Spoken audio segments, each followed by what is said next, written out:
ओम नमः सिद्धिभ्यः।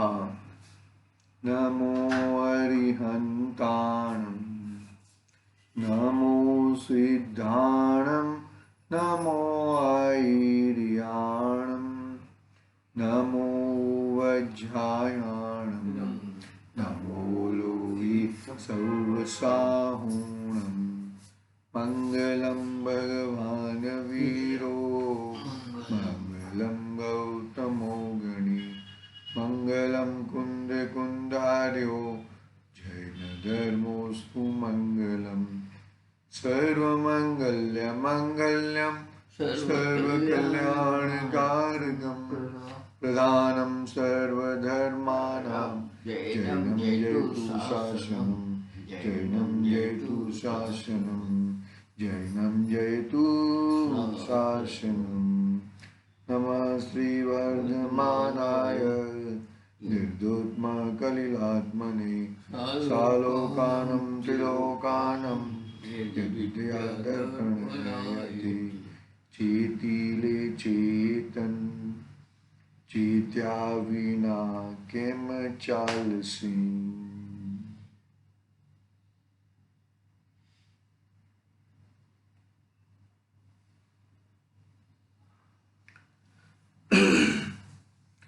आज श्री रत्नकरण सावकाचार्य नामक महान ग्रंथ अपने सामने विराजमान है। आचार्य समंतभद्र देवदाय रचित ये सावकाचार्य ग्रंथ श्रावकों के लिए बहुत ही महत्वपूर्ण कार्यक्रम है। श्रावक मानो कि सम्यक दर्शन और सम्यक ज्ञान सहित सम्यक चारित्र, यानी कि श्रावक की भूमिका में सम्यक चारित्र यानी कि 5 अणुव्रत, 3 गुण व्रत और 4 शिक्षाव्रत, ऐसे 12 प्रकार के व्रत होते हैं। और पंचम गुणस्थान में 11 प्रतिमाधारी होते हैं। और छठे 7वें गुणस्थान में तो निर्ग्रंथ दिगंबर मुनिराज होते हैं, वहाँ पे महाव्रत होते हैं। तो ये श्रावक के 5 अणुव्रत में अंतिम अणुव्रत परिग्रह परिमाण व्रत की हम बात कर रहे थे। 4-5 दिन से हम लोगों ने लिया नहीं था, ठीक है, क्योंकि थोड़ा गड़बड़ था। अभी आगे हम बढ़ाते हैं परिग्रह परिमाण व्रत। परिग्रह परिमाण व्रत में हमने क्या क्या पढ़ा था कि परिग्रह कितने प्रकार के होते हैं? 14 प्रकार के, 24 प्रकार के होते हैं। 14 अंतरंग और 10 बहिरंग। और सबसे बड़ा परिग्रह कौन सा है कि उल्टी मान्यता, मिथ्यात्व, उसको बड़ा पाप भी है और बड़ा परिग्रह भी है, सबसे बड़ा परिग्रह। क्योंकि उल्टी मान्यता से उसको क्या लगता है, उससे मुझे सुख ही होएगा, इससे मुझे सुख की प्राप्ति होगी, तो उसमें लगा रहता है, उसको प्राप्ति करने में रहता है। उल्टी मान्यता के कारण वो निरंतर वहां से सुख की प्राप्ति करना सोचता रहता है। ठीक है, हम आगे बढ़ते हैं। आगे का प्रकरण अभी ये चालू हो रहा है, इसके अंदर ही है, परिग्रह परिमाण व्रत के अंदर ही है, न्याय नीति पूर्वक ही आजीविका करना। क्या कहा? न्याय नीति पूर्वक ही आजीविका करना। आज हम लोग देख के आए ना, उसके हिसाब से बैठ रहा है न्याय नीति पूर्वक। हम लोग ने श्रीमद राजचंद्र जी साहब का जो एनिमेशन फिल्म देखा ना, तो वो फिल्म में वही एकदम नीति पूर्वक आजीविका थी। भाई इतना एग्रीमेंट है, ये एग्रीमेंट के हिसाब से मुझे इतना इतना लॉस हो रहा है, तो भाई एक चिट्ठी है ना, लो एक चिट्ठी फाड़ डाली। वो अरब से आया था, अरब ने बोला कि नहीं भाई ये मुझे ये नहीं सेल करना है, मुझे तो ये रेट से सेल करना था, लो भाई आपका सामान आप वापस ले लो। तो कितनी नीति न्याय पूर्वक, ऐसा किसी को दबा के। आजकल के जमाने में तो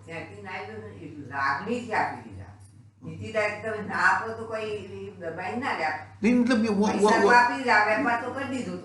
उसका क्या हुआ, इसमें क्या है कि भाई तेरा दिल दुख रहा है ना, तो वो मेरी नीति नहीं है। हाँ, तो तेरे को लॉस हो रहा है, तेरे को लॉस हो रहा है तो मैं करके, आजकल तो तेरे को लॉस हो रहा है होने दे, तुम तेरा लॉस से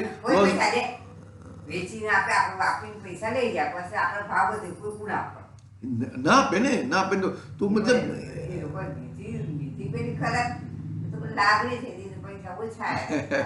ओके ओके, मतलब वो ऐसा कहता हम लोग तो कितना चढ़ा चढ़ा के, अभी आजकल मार्केट हमारा केमिकल मार्केट है ना बहुत बढ़ गया है, इतना बढ़ गया कि न पूछो की बात. तो भी अभी मानो कि मार्केट में चल रहा है कौन सा भाव, 500 रुपया, अभी उसको 100 रुपये में ही आया है. लेकिन वही नहीं, मैं तो अभी मार्केट चालू मार्केट 500 की, तो मैं 500 में ही बेचूंगा. ऐसा मतलब सभी लोगों का तो प्रॉफिट धोरण नियम पूर्वक रहता है.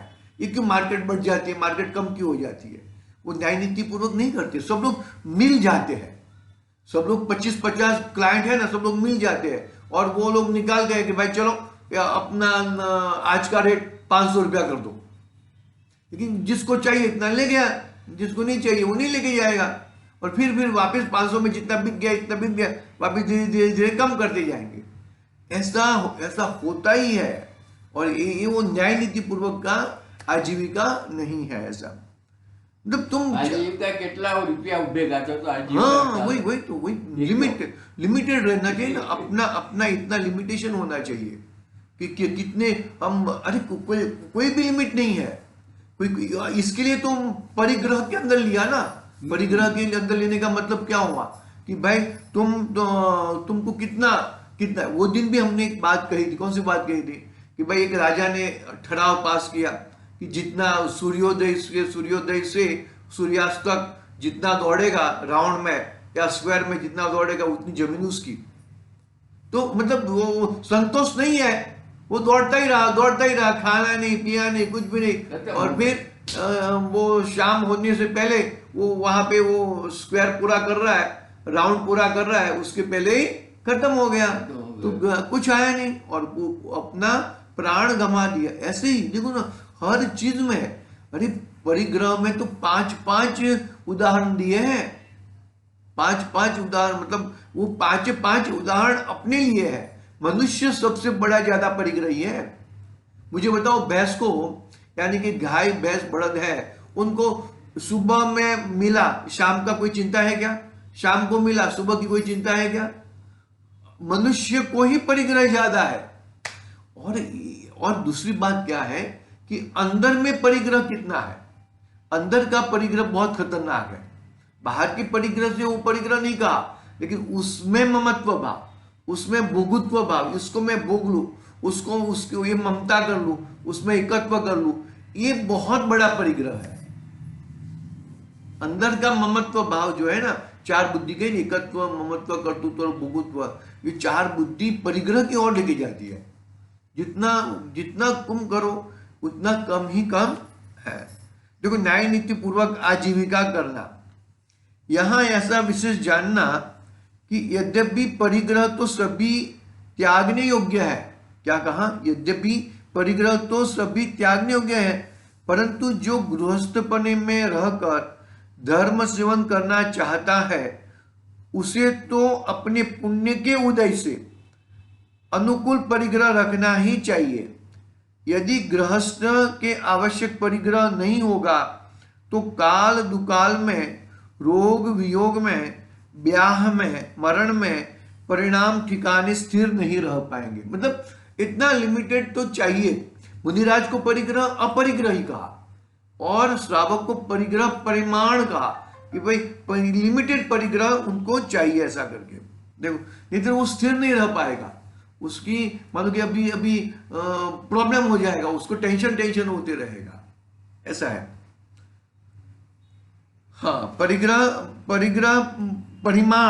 परिणाम ठिकाने स्थिर नहीं. मतलब वो अभी मुझे सुबह की चिंता है तो मेरे परिणाम ठीक नहीं रहेंगे. अरे मैं सुबह उठ के क्या करूंगा?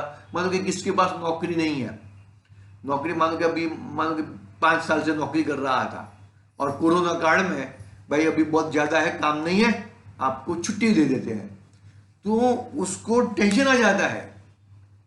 अरे मैं सुबह उठ के क्या करूंगा, मेरे पास काम ही नहीं है, मैं करूंगा क्या? ऐसा तो क्या होता है, परिणाम ठिकाने स्थिर नहीं रहते हैं, बिगड़ते रहते हैं.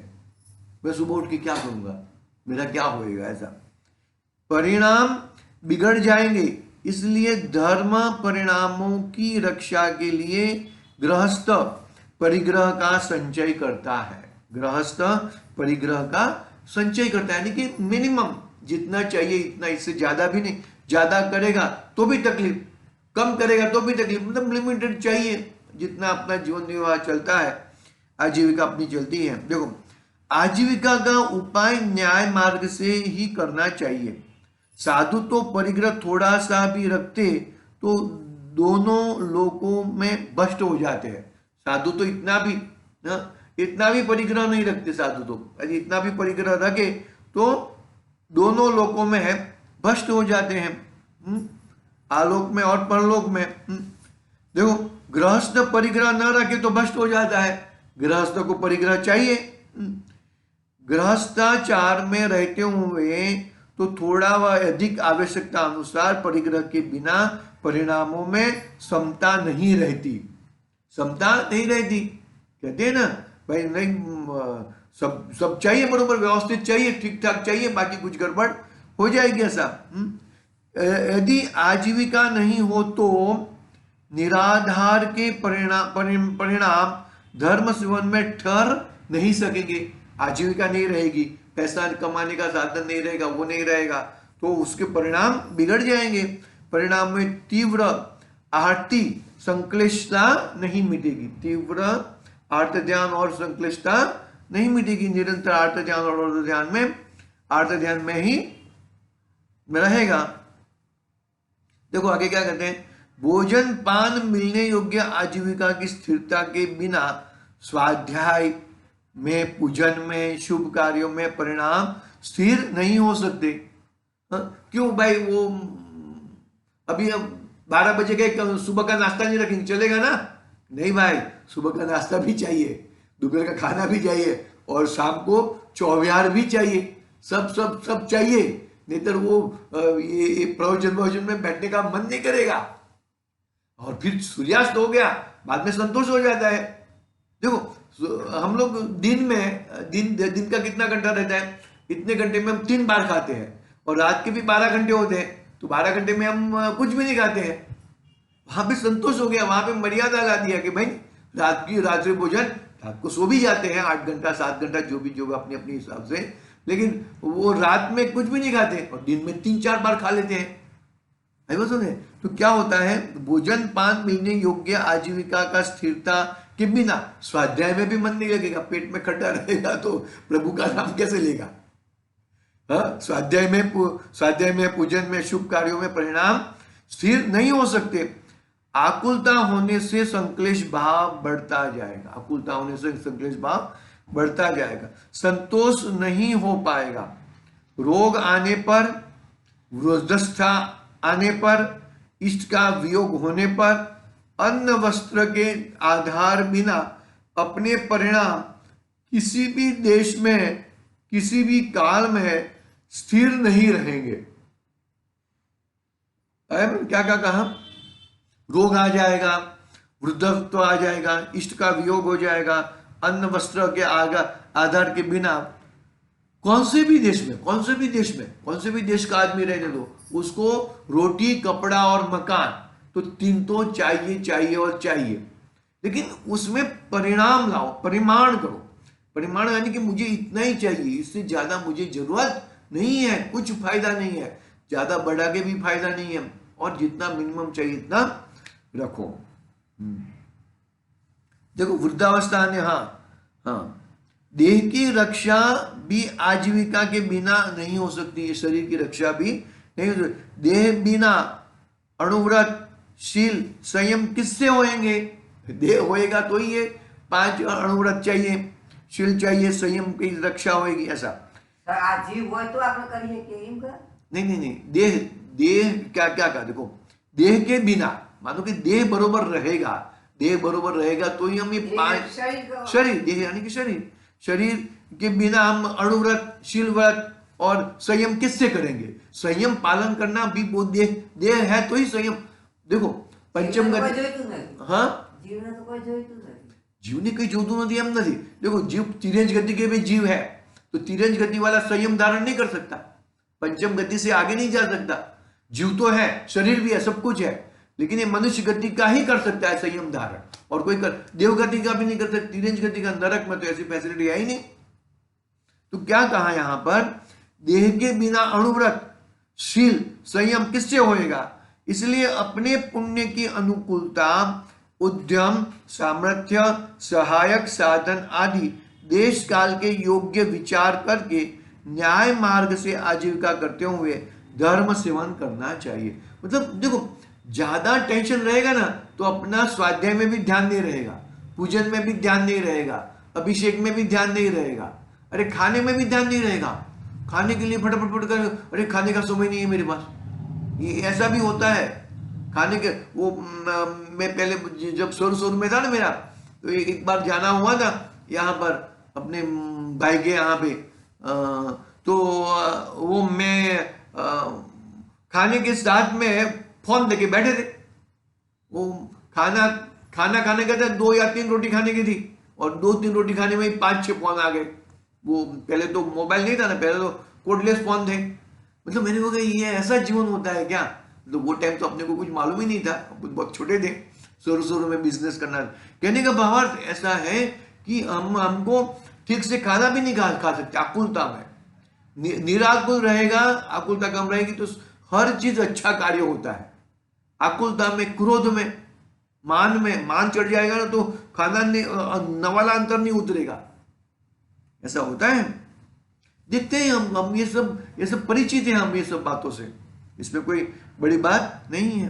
देखो, योग्य पात्र बनाना चाहिए। देखो क्या कहते हैं, अहिंसा पूर्वक सत्य मार्ग पर चलते हुए दूसरे को बिना दिया हुआ धन लेने का त्याग करके अपने को जगत में लोगों के विश्वास आने योग्य पात्र बनाना चाहिए। मतलब सभी लोग अपनी बात माने, अपना विश्वास, भाई ये जो बोल रहे हैं ना वो सही बोल रहे हैं। देखो एक था, वो कहानी हमने कह दी है, लेकिन वो बाद में वो दिनार थे ना, वो कम थी, 5 दिनार कम थी। तो पूछा घर पे कि इसमें 5 दिनार कम क्यों है, क्या आप लोगों ने निकाली थी क्या घर वालों ने? तो उन्होंने धर्मपत्नी ने कहा कि हाँ मैंने उसमें से 5 निकाली थी। तब उसको जो सेठ के घर पे रख के गया था ना, तो सेठ के ऊपर बरोबर विश्वास आया, नहीं भाई सेठ कभी ऐसा कर सकता नहीं है, वो विश्वासु है। ये दिया, ये रखा, ये आपका है, आप ले लो। इस तरह की सिस्टम में रहती थी पहले। कभी कभी ऐसा गिनते थे, नहीं गिनते ऐसा नहीं है, लेकिन कभी किसी के ऊपर भरोसा उठ जाता, ऐसा कोई कार्य करता नहीं था। देखो आगे, विद्या कला चातुर्य द्वारा अपने द्वारा होने योग्य आजीविका करना चाहिए। विद्या कला चातुर्य द्वारा अपने द्वारा होने योग्य आजीविका करना चाहिए। विद्या है, विद्यादान, हम लोग क्लासेस वगैरह ट्यूशन देते हैं। कला बतानी चाहिए, चातुर्य, ये सब मतलब मान लो कि वो चातुर्य कहाँ पर, ये जो चतुराई कहाँ पे करते हैं? राज्यसभा में। मान लो कि राजा को अच्छी तरह से बताना कि भाई ये इस तरह से राज चलाया जाए, इस तरह से हम जीत सकते हैं, इस तरह ऐसा हो जाएगा, वैसा, ऐसा चातुर्य। तो इस प्रकार की आजीविका, जो क्या कहा, विद्या कला चातुर्य द्वारा होने योग्य आजीविका करना चाहिए। पश्चात लाभांतर के क्षय उपशम के अनुसार लाभ अलाभ अल्प लाभ जितना जो हो इतने में ही संतोष करना चाहिए। जितना मिले इतने में संतोष करना चाहिए। कुटुंब का पोषण, देह का पोषण पुण्य के उदय से जो प्राप्ति हुई हो उसी के अनुसार कर्जदार नहीं होना चाहिए कोई, क्योंकि ऋण लेने के पश्चात समस्त धीरज प्रतीति का अभाव हो जाता है। दीनता प्रकट होने लगती है। किसी से हमने पैसा लिया तो हमको टेंशन आ जाता है, कब दे देंगे उसको, और फिर अपने को देखो ये मैंने उसको पैसा दिया था तब जाके ये बड़ा हुआ है, वैसा कर्जदार नहीं होना चाहिए, क्योंकि ऋण लेने के पश्चात समस्त धीरज और प्रतीति का अभाव हो जाता है। दीनता प्रकट होने लगती है कि मैं दीन हूं, ये बड़े हैं, ऐसा प्रकट होने लगती है। तथा एक बार अपनी प्रतीति बिगड़ जाने के बाद पुनः उत्तम आजीविका बनना कठिन होता है। एक बार अपनी प्रतीति बिगड़ जाती है तो वापिस उस तरह से वो उत्तम आजीविका मिलती नहीं। उत्तम आजीविका मतलब ज्यादा पैसा नहीं, कम काम करना पड़े और शांति से जीवन चले, काम कम करना पड़े और शांति से जीवन चले। ऐसा ज्यादा पैसा कमाने का नहीं, ज्यादा पैसा कमाने की बात नहीं, शांति पूर्वक तुम्हारा जीवन चले, उसके नाम उत्तम आजीविका है। बाकी कोई सुबह में बेंगलोर है, शाम को दिल्ली है, रात को बॉम्बे में है, तो ऐसी आजीविका, इतना घूमना, इतना फिरना, वो तो बहुत गड़बड़ हो जाती है। इसमें तुम अपना कल्याण कैसे कर पाओगे? ऐसा होता है। बहुत सारे लोग प्लेनों में ही घूमते हैं, हम लोग टैक्सी में घूमते हैं, रिक्शा में घूमते हैं ना, ऐसे लोग प्लेनों में घूमते हैं। सुबह निकलते हैं, भाई चलो बेंगलोर में मीटिंग है, बेंगलोर में 2 घंटा मीटिंग पटाया, अभी दिल्ली में मीटिंग है, शाम को दिल्ली चला जाएंगे और रात को बॉम्बे आ जाएंगे। इस तरह की सब चलती है इतना, तो फिर वो वहां पे इतना बिजी पना रहने से क्या फायदा? कुछ फायदा नहीं है। इसके लिए परिग्रह तो परिमाण होना ही चाहिए, कुछ ज्यादा बढ़ा के कुछ फायदा। अरे जो भी आता है ना, अपने पुरुषार्थ से नहीं आता है, अपने पुण्य से आता है, और जो आना है वो आएगा ही, और जो जाना है वो जाने वाला ही है। तुम्हारा रोदन रोदने से कुछ फायदा होने वाला नहीं है। जितना आना है वो आएगा, पुण्य से आता है। पुरुषार्थ तो देखो, हम पुरुषार्थ यानी कि कौन सा पुरुषार्थ? काम, वो पुरुषार्थ आत्मा का पुरुषार्थ की बात नहीं है यहाँ पर। मानो कि अभी पत्थर तोड़ने वाला कितना पुरुषार्थ कर, कितनी मजूरी करता है, फिर भी उसके शाम को 300, 400, 500 रुपए मिलेंगे। कॉन्ट्रैक्टर को कितना मिलेगा, उससे बड़ा बिल्डर को कितना मिलेगा? ऐसा है ना, मतलब ये पुण्य से मिलता है पैसा, ये सब पुण्य से। और ये जो स्वाध्याय वगैरह रुचि से मिलता है। हम लोग मानो कि अभी सो गए थे, फिर वापस हमने स्वाध्याय करना चालू किया, तबियत थोड़ी खराब है, फिर भी स्वाध्याय करना। जो बीच में तबियत ज्यादा खराब थी तो वो स्वाध्याय नहीं हो रहा था, तो गड़बड़ हो रही थी, अरे भाई स्वाध्याय नहीं हो रहा, दुख हो रहा है। स्वाध्याय रुचि से होता है। मंदिर जी में वो विशुद्धि के परिणाम होते हैं, और स्वाध्याय में वेद विज्ञान का परिणाम होते हैं। निरंतर वेद विज्ञान चलता है अपना। भक्ति आदि में विशुद्धता रहती है, अपना चित्त वहां पर रहता है भक्ति आदि में, और स्वाध्याय आदि में वेद विज्ञान की महानता रहती है। ऐसा है। देखो, हाँ, आजीविका के अनुकूल खर्च करना चाहिए। जितनी चादर लंबी है इतने ही पैर लंबे करने चाहिए। ज्यादा खर्चा करोगे तो गड़बड़ करने का मन होएगा। 100 रुपये की आमदनी और 500 रुपये का खर्च करोगे तो गड़बड़ होएगा। तो क्या कहते हैं? आजीविका के अनुकूल खर्च करना चाहिए। आजीविका से मानो कि 500 रुपये की नौकरी है, भाई 5000 का खर्चा है, कैसे चलोगे? तो भाई सब कुछ ठहर नहीं हो पाओगे, गड़बड़ हो जाएगा। और जिसका पैसा है वहां पे ही उसको देना है। एक भाई साहब थे, भाई साहब ने केमिकल धंधे में बहुत दिवाला निकाला, फिर वहां पे किराना का दुकान चालू किया। किराना का दुकान में बहुत अच्छा दुकान चल रहा था, नहीं चल रहा था ऐसा नहीं है।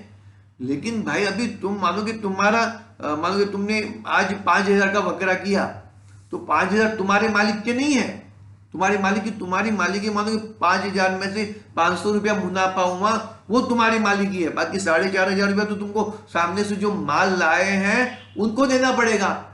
तुम बोलोगे 5000 रुपया मेरा है, तो फिर तुम्हारी दुकान चलने वाली नहीं है, वो तो बंद हो जाएगी, चौकड़ी मारनी पड़ेगी उसको।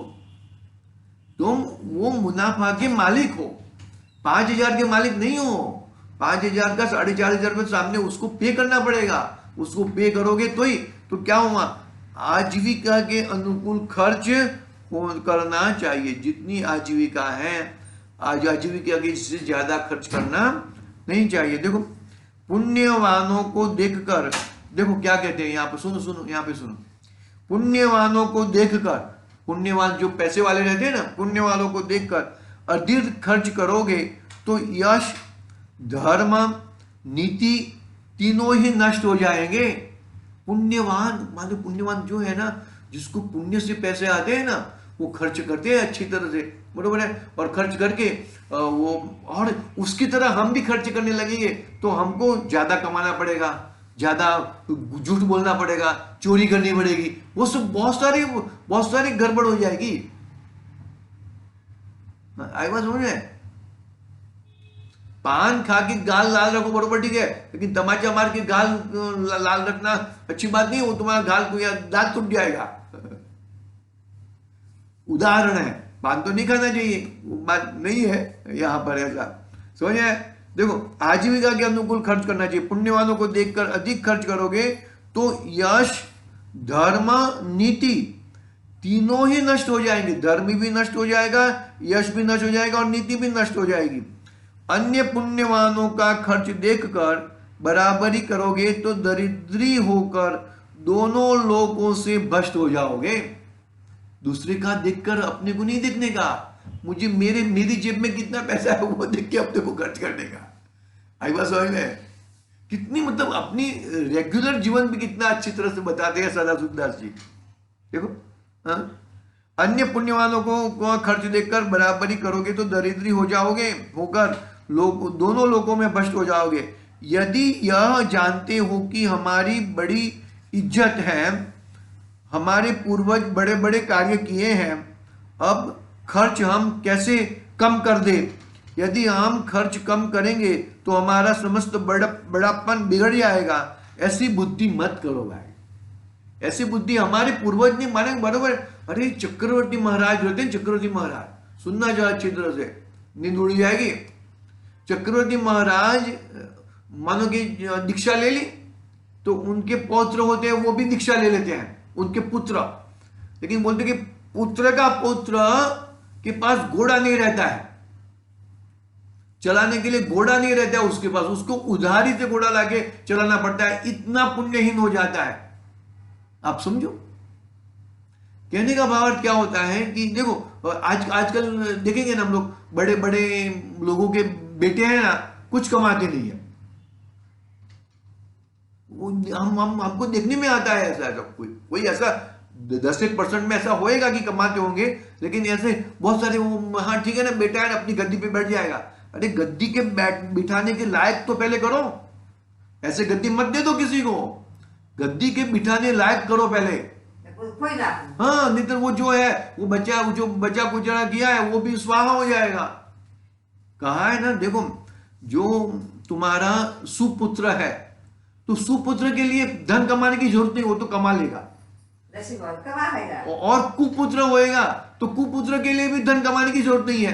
कुपुत्र के लिए अरे तुम कितना भी धन इकट्ठा करके जाओगे वो खत्म कर देगा। वो सुपुत्र के लिए भी धन कमाने की जरूरत, तो भाई कैसा भी करके आजीविका चला लेगा अपना। तो क्या इससे किससे क्या होता है, निश्चिंतता क्या होती है कि भाई बस आकुलता मत करो, परिग्रह मत बढ़ाओ और अपना कल्याण करो। अरे बहुत गजब गजब गजब का मार्ग है अपने पास महापुण्य का उदय से मार्ग मिला है। गुरुदेव की कृपा है अपने पे, ऊपर कुन देव की कृपा है।